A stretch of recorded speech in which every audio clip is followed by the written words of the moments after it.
So I'd like to spend some time talking to you today about a topic that I feel is very important within the Buddhist practice. It's called Buddhist morality. This is one of the topics that I feel is very much overlooked within the Buddhist practice. Normally, when someone wants to get into Buddhism, they jump straight away into meditation, philosophy and wisdom of the Buddha. But they fail to neglect that Buddhist morality is actually the basis for which the Buddhist practice is built.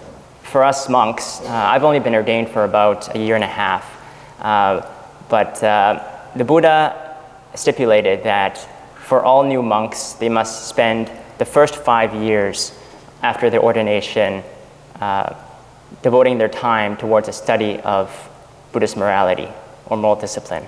So before we get into meditation or into the profound concepts of prajna-paramita, we have to spend the first 5 years working on developing our moral discipline. So as we can see, the Buddha emphasized the importance of practicing moral discipline in the monastic life.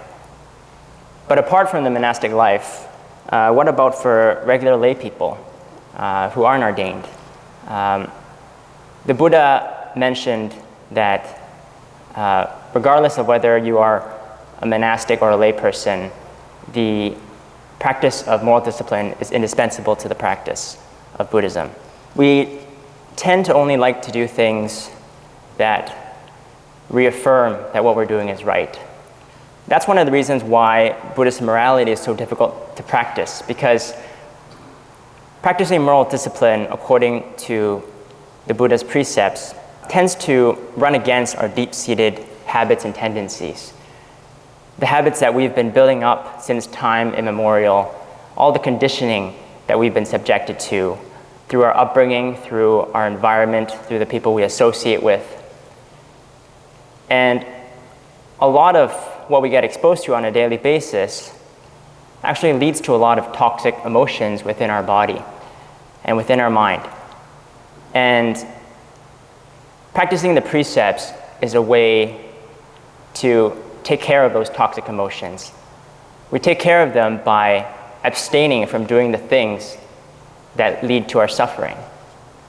What I'll be covering over the course of the next few weeks, I'd like to spend some time going into detail about what Buddhist morality is and take a detailed look at the 5 precepts. The 5 precepts are the precepts that are practiced by lay people. And I see that a number of you here today have your brown sashes, which means that you've taken the precepts. But for those who haven't taken the precepts, hopefully after this series of lectures, it will help you dispel some of your doubts and fears about taking the precepts. And for those who have already taken the precepts, perhaps you can treat this as an opportunity to learn more about each precept within the moral code. What I'll be going over is, what is the role of moral discipline within the Buddhist practice? What is morality? And how does Buddhist morality differ from the conventional notions of morality? Then I'll talk about how do we go about cultivating moral discipline as a Buddhist practitioner. What are the benefits of observing moral discipline in our practice? Then I'll be going into a detailed discussion of each of the 5 precepts. So what are the factors that must be present to constitute a violation of each precept? So we'll learn that in order to be deemed as an offense, certain factors have to be present, like the object, the intention, the perception, the effort, and the result. And the number of these factors that are present determines the severity of the offense. So when all the factors are present, then that constitutes a full violation of the precept. So we'll also look at some of the scenarios where a precept would not be violated and qualify as an exception to the rule. Then I'll be going into the benefits of upholding each precept. As we'll see, morality is rooted in the universal law of causality, or cause and effect. Now, every action we perform has a corresponding effect to it. Just like you plant a seed in the ground, you give it nutrients like sunlight, water, and fertilizer, and the cause will naturally give rise to the effect. You eventually will reap the fruits when it has matured. Well, moral discipline can be seen in a very similar light.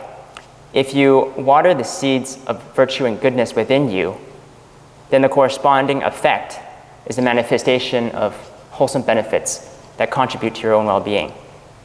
So we'll look at some of the benefits of upholding each precept, as well as some of the consequences for failing to observe these precepts.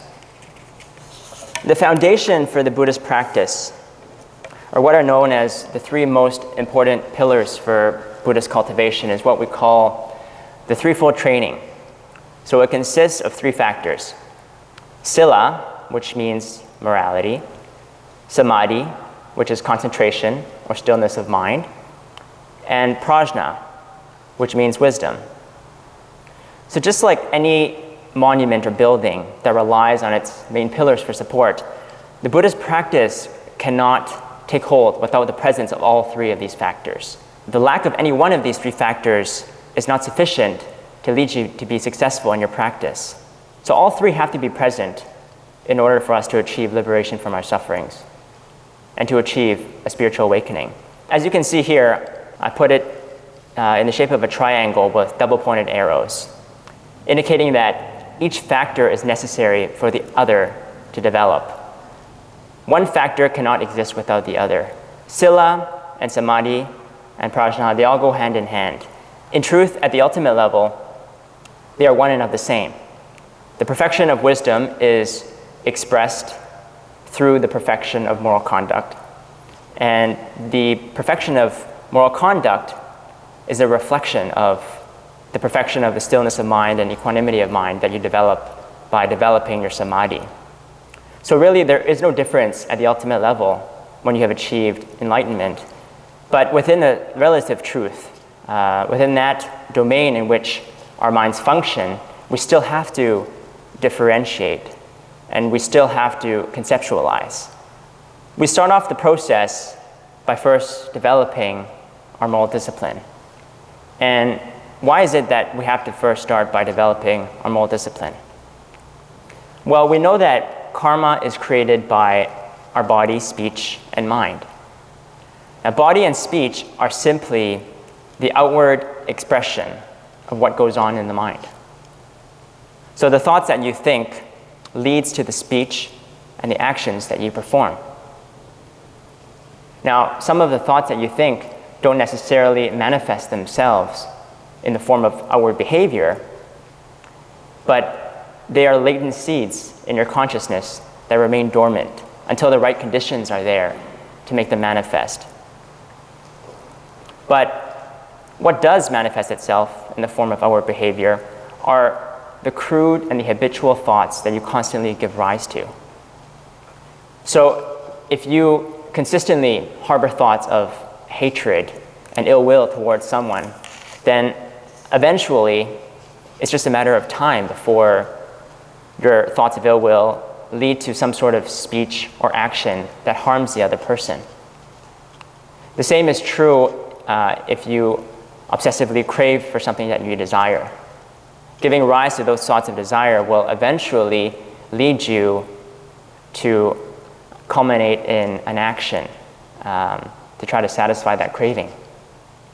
So the point of first practicing moral discipline is to address and to eliminate the crudest defilements of the mind that are expressed in the form of speech and action, those concerned with killing, stealing, sexual misconduct, harmful speech, and taking intoxicants. When your moral conduct is pure, then that is when you will have already eliminated most of the harmful defilements that lead to your unhappiness. And when your mind has been purified of these gross defilements, and you're living without any guilt, or remorse from the actions that you've committed, then your mind will naturally live in a state of stillness, which leads to the development of samadhi, which is stillness of mind, and to the final development of wisdom. So that's the reason why the Buddha stressed the importance of observing sila in our practice. In the Avatamsaka Sutra, Huayan Jing, the Buddha said, 戒为无上菩提本，应当一心持境界, which translates as sila is the foundation for achieving the unsurpassed Bodhi. Therefore, one must wholeheartedly uphold the precepts. So we can see that moral discipline holds a very important place within the Buddhist practice. And as beginners to the practice especially, this is an area that we should focus on before we delve into our meditation and the more profound aspects of the philosophy. So now that we've talked about what the Threefold Training is and the importance of first developing our moral discipline, let's look at what morality is. So the subject of morality and ethics is one that is often prone to debate and differences of opinion, especially when it comes to topics like abortion, euthanasia, homosexuality, same-sex marriage. You'll find that in every major election, these topics are at the forefront of discussion, behind topics like healthcare and the economy. And you'll find that this is one of the most contentious topics that they bring up in their discussions. So why is that the case? Well, one of the major reasons why is because most people's definition of what is moral and what is not is conditional upon the culture and society that they belong to and the environment that they've been raised up in. So different cultures reflect different values and belief systems.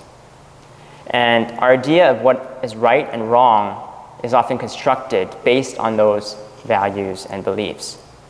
So for example, we know that foot binding in China, which began in the Song dynasty around the 10th century and lasted up until the early 20th century, was not only an acceptable custom in China, but it was regarded as a symbol of status and beauty, especially among the people in the aristocratic society. They saw women who had their feet bound as being more graceful, refined and beautiful than ones who didn't. In many parts of the world, like Europe, India, Africa, and China, and even in the United States, up until not long ago, slavery was accepted as legal and moral. And having many slaves at your disposal was seen as a symbol of power and status. During the French Revolution, public execution by the guillotine was a common practice, used to discourage people from revolting and inciting uprisings. And this practice was deemed to be morally responsible at the time. Polygamy, having multiple wives or multiple husbands, and child marriages, which was especially prevalent in India for centuries and still continues to this day, are seen as morally responsible behavior. So with all the different cultures that exist, we should ask ourselves, is morality just a relative concept that depends on factors of time, place, and cultural influences? Or is there a universal principle that should guide our understanding of what morality is? So in order to answer this question, we need to first arrive at a satisfactory definition of morality. Morality should be what allows us to be in harmony with ourselves, with our society, and with the true nature of reality. If we can all agree that this is an appropriate definition to work with, then we can see that while conforming to different cultural values and norms may be seen as being in harmony with our society, we also have to consider the harmony that exists within ourselves and with reality. So conforming to social conventions and norms may not necessarily lead us to be in harmony with ourselves and with reality. In fact, a lot of the things that are socially acceptable lead to a lot of disharmony within ourselves and run counter to the nature of reality. Example being arranged marriages, slavery, the ruthless killing of animals for food. So this is where the Buddhist concept of morality comes in. The Buddhist concept of morality is devoted entirely to living a way of life that allows us to be in harmony with ourselves, our society, and with reality. So if our definition of morality is one that leads us to be in harmony with these three things, then we also have to understand that this definition is rooted in our basic desire to be happy and to be free from suffering. This desire to be happy and to be free from suffering is common to all beings. And if we are to live a moral life in harmony not only with ourselves but with the rest of society, then this pursuit of happiness should not come at the expense of the happiness of others. So it has to be selfless in nature. And if that's the case, then it has to be a universal goal that we work towards. Now, as such, morality then simply can't be a relative concept that depends on localized cultural factors. It has to be guided by some unchanging or universal truth. Now, Buddhist morality recognizes this truth as the law of cause and effect, or causality. Causality tells us that the practice of goodness leads to happiness, and the practice of evil leads to suffering. This natural law can be validated by personal experience. If you express kindness to someone, barring from any other karmic interferences, you will be reciprocated by that kindness. If you constantly lie and cheat, then not only will you be unwelcome by other people and lack other people's trust, but you also face consequences with the law. Now, this might seem obvious to all of you, but as the Chinese saying goes, while a 3-year-old may know this, even an 80-year-old veteran may not be able to put it into practice. So from the Buddhist point of view, morality is the basis for following the path towards liberation from our sufferings and to achievement of the ultimate bliss and happiness found in nirvana. And by practicing pure moral conduct according to the Buddhist teachings, we can learn to be in harmony with ourselves, our society, and with reality. So now that we have a basic understanding of what Buddhist morality is, the next question we should ask is, how do we go about practicing moral discipline? Well, the Buddha was not just an armchair philosopher theorizing about morality or the path to enlightenment, but he actually formulated, based on his own personal experience and insightful wisdom, a set of moral principles to help us in our practice of moral discipline. And the moral principles are rooted in the 5 major precepts. So the first precept is refraining from taking the life of any sentient being. So that includes not only humans, but sentient beings from the other realms of existence. So the one particular realm of existence that we have a difficult time dealing with are the animals in the animal realm, because these sentient beings are ones that we have to coexist with, and sometimes they can be a nuisance, and we have to find a way to deal with the problems associated with taking their lives, either for food or for protection. The second moral principle is refraining from taking what is not given. So that means no stealing, taking things that don't belong to you. And this is one of the most complex and difficult precepts to follow. And you'll find that in the Buddhist commentary, this precept contains a very lengthy discussion of what constitutes a violation and the exceptions involved. Because within this precept of stealing, there are a number of subtleties that can be easily overlooked that would constitute a violation. So over the course of the next 2 weeks, when we get into a detailed discussion on this precept, we'll talk about each of the different scenarios that might constitute a violation, as well as the exceptions. Refraining from sexual misconduct, that's the third one. So no adultery, not having a relationship with anyone other than the person you're committed to. The fourth is refraining from false speech or harmful speech. And this not only includes lying, but also includes cursing, double-tongued speech, gossiping, insincere flattery, exaggeration. And we'll talk in detail about what are some of the factors involved in this precept and how to refrain from violating whenever possible. Now, the fifth one is refraining from taking any intoxicants or drugs. And this includes alcohol or narcotics, other substances that confuses the mind and clouds our judgment. As you just saw in the previous slide, the 5 precepts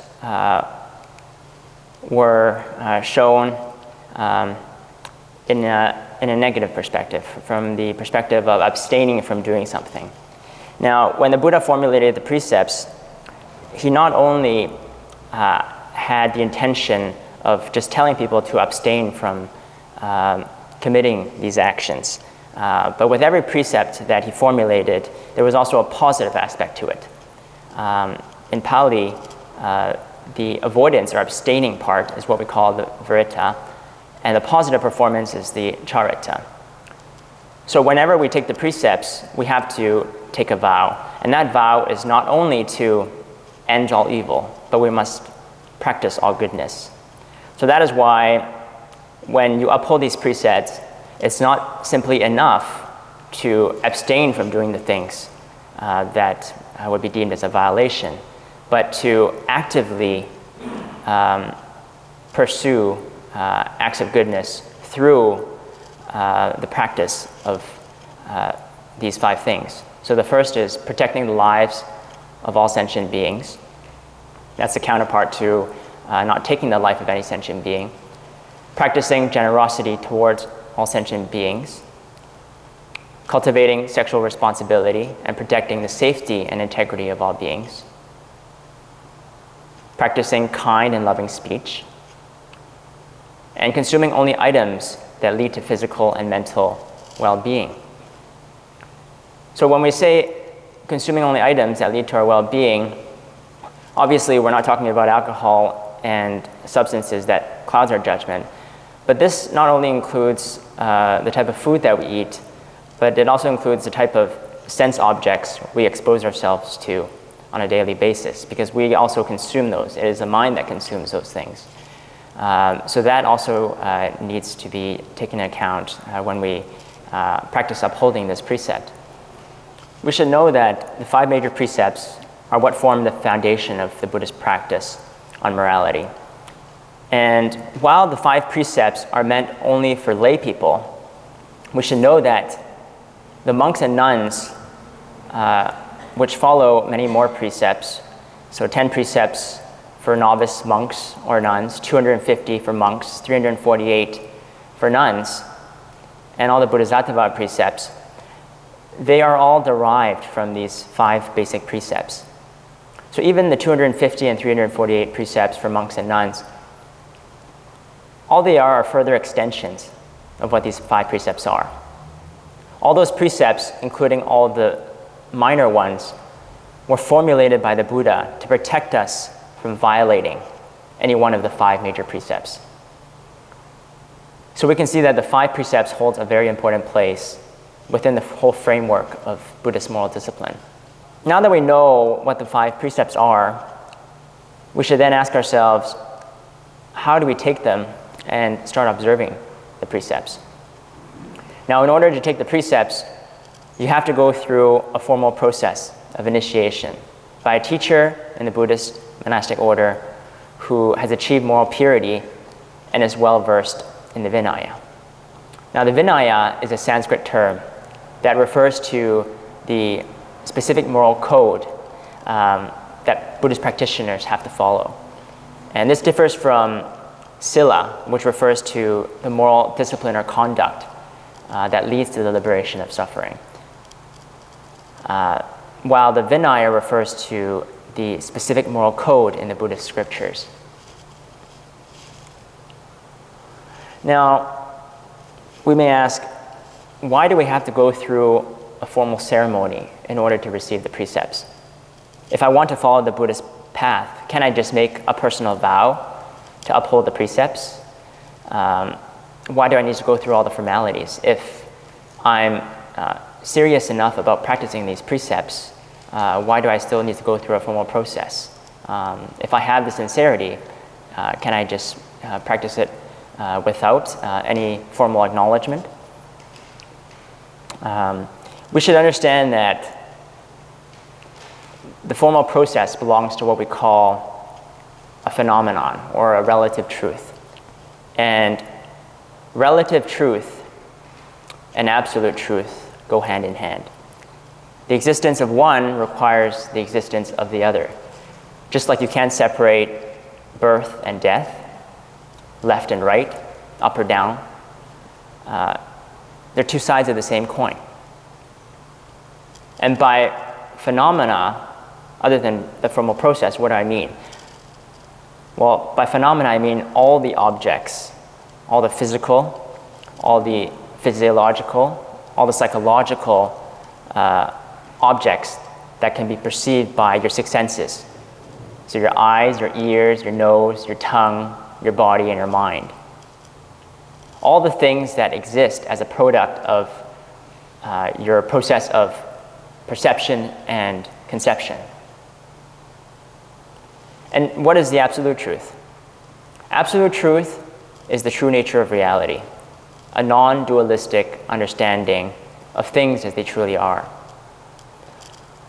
Now, as the Venerable went into detail over the last year in the Heart Sutra, it says that form is no different than emptiness. Emptiness is no different than form. Form is emptiness, and emptiness is form. Now, in form, we can see the impermanence and the constantly changing nature of all things. And in form, we can see that all things appear when the causes and conditions for its manifestation are present, and that there's no real solid existence with form. And it is in that understanding that the truth of emptiness reveals itself. Now, at the same time, it is in the truth of emptiness that makes possible the appearance of all form. Just like it is the expanse of space that allows the universe to unfold, or the open sky that allows for the formation of the clouds. The truth is revealed in the phenomena, and the phenomena is manifested by the truth. So the relative truth and the absolute truth are really one and the same. Now, the formal ceremony is really no different from this. The formal ceremony is the relative, or what we call the conventional means, that we use to bring out our true understanding of the absolute truth. Without the relative, we have no means of getting to the absolute. We use our 6 senses to interact and understand the world. So we have to also use our 6 senses to get to the truth. Now, this still begs the question, if I'm sincere enough, why can't I just make a personal vow without going through all the formalities? Isn't a personal vow also a type of phenomenon that I can use to arrive at the absolute truth? Well, when we want to show our appreciation and gratefulness to someone who has helped us, what do? Do we simply acknowledge to ourselves that that person has offered help to us and we're very appreciative and grateful for it? Or do we do something more? And the answer is, when someone has helped us, what we do is we express our appreciation and thanks through a formal process of thanking the other person in person, or offering gifts and presents to that person as a token of our appreciation and thanks. We do it through a formal process. The same is when we want to recognize our important achievements, like graduating from high school or university. How do we express it? We express it through a formal graduation ceremony. How do the people of a country come together to show their patriotism? They go through a formal process of singing the national anthem together. Now, it's in that process that brings out their feelings of patriotism towards the country. Patriotism, you can say, is the ideal or the truth, and the singing of the national anthem is the conventional means that they use to bring out that ideal. So that's why we have to go through a formal ceremony to take the precepts. It's the process that allows us to bring out an understanding of the absolute truth and to develop the virtuous qualities that are inherent in properly upholding the precepts. So now that we have a basic understanding of how to take the precepts, we should then ask ourselves why we have to take them. Now, many people will think that knowing that I must be good and that I must practice morality is good enough. Why do I still need to take precepts to affirm what I already know? Now, to answer this question, we first have to know the difference between one who practices goodness and one who has taken the Buddhist precepts. Now, the biggest difference is that one who does charity without taking the precepts is practicing goodness dependent upon conditions and circumstances. That person's willingness to do good is only determined by the presence of the right conditions to perform certain acts of kindness.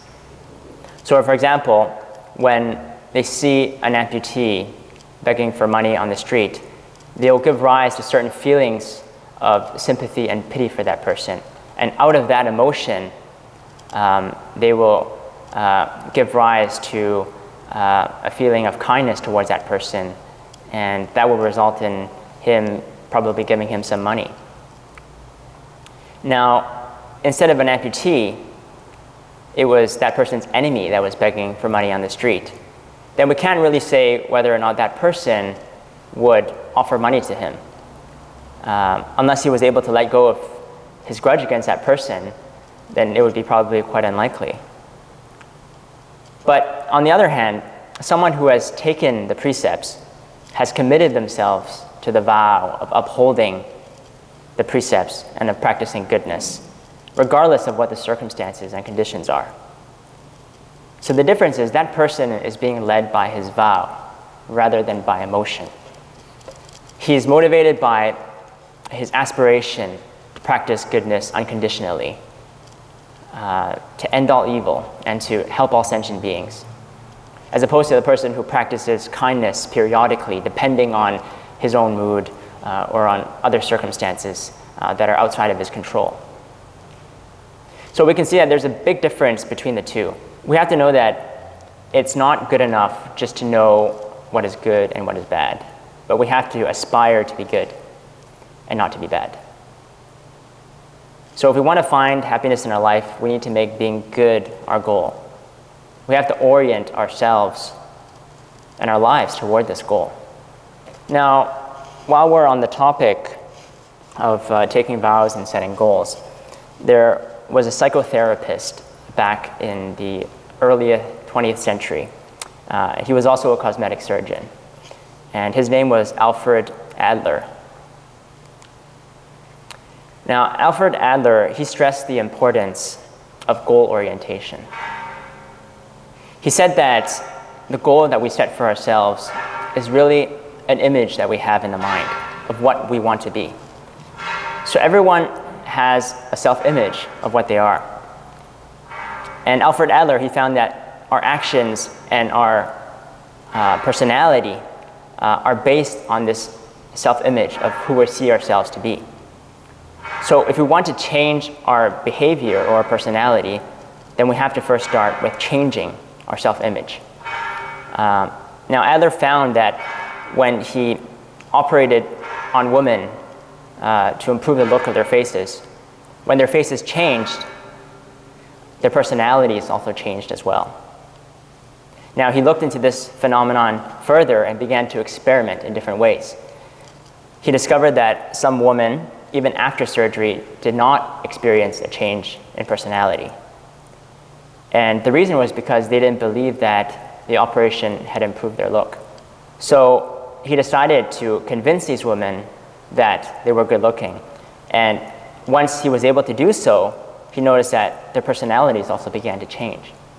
So he took this experiment another step further, and when women started coming to him for surgery, he convinced them that they were already very beautiful and that they didn't need to have an operation done.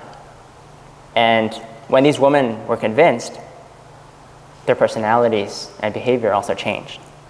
So we can see that the self-image that we have of ourselves is very important.